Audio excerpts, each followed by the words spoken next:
You know, one of the questions people ask me when I tell them I'm running for president is, what makes you qualified? So I'd like to talk about that in terms of the U.S. Constitution. The Constitution says that in order for someone to be qualified to be President of the United States, that person has to be 35 years old or older, that person has to have been born here, and that person has to have lived here for 14 years. If the founders had wanted to say that person needs to be a governor or a senator or a congressman or a lawyer, then they would have. They didn't, because they were leaving it to every generation to determine for itself the skill set that that generation feels is most necessary in order to adequately address the challenges of their time. I think it's worth noting that the author of the Constitution, James Madison, was not a lawyer. He actually studied Hebrew and philosophy at Princeton, and then he read law, but it wasn't his thing.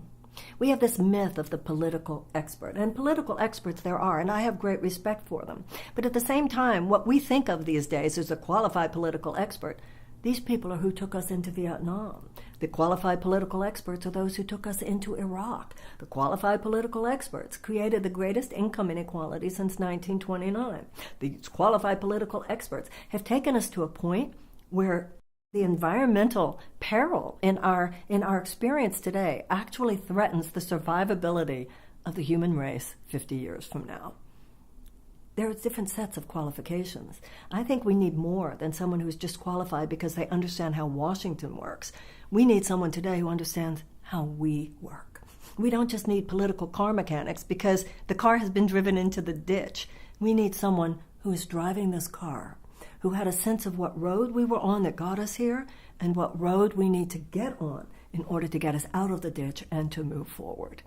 In that sense, I believe that I do have qualifications that are equal to the qualifications of anyone who is running because they understand business or they understand politics as it has been practiced.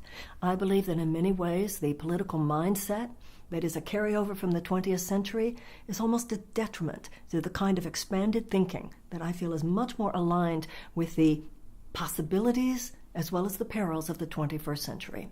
And I feel that my 35-year career gives me those qualifications.